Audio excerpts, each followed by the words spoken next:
Nous parlons de la confession, quelques pistes pour faire une introspection, pour faire un examen de conscience avant d'y aller.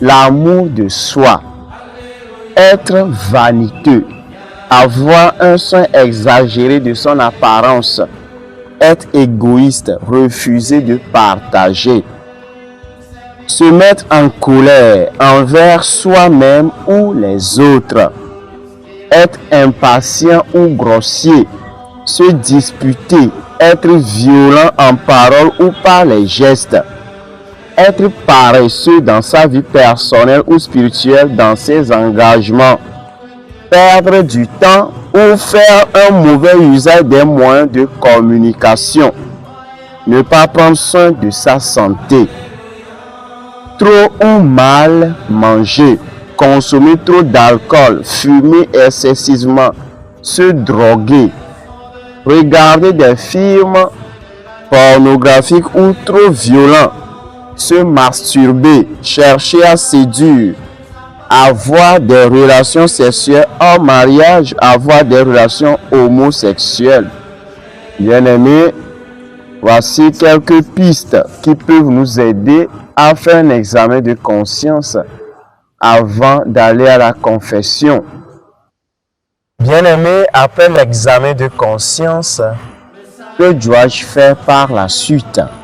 Je vais recevoir le pardon de Dieu. Je vais voir le prêtre et je fais avec lui le signe de croix.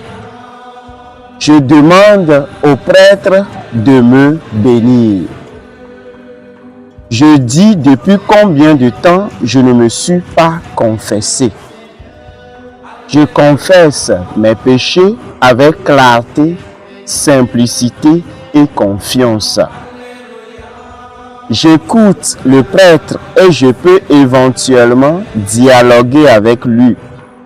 Il m'indique une pénitence, c'est-à-dire une prière ou un acte que je ferai après ma confession pour manifester à Dieu que je veux changer et que je regrette vraiment le mal que j'ai fait.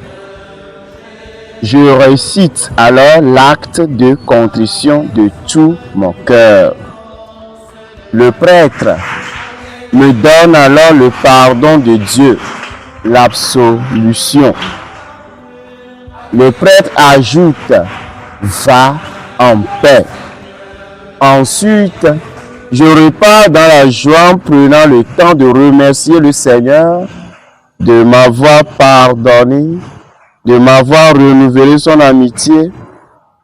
Je fais la pénitence donnée par le prêtre. Bien-aimés, que chaque fois que nous tombons dans un péché grave ou chaque fois qu'on se sent indigne du Seigneur, ne nous décourageons pas d'aller vers lui dans le sacrement de la réconciliation. Il est toujours là, il n'est pas là pour nous juger, mais pour nous accueillir, nous pardonner, nous guérir et nous restaurer.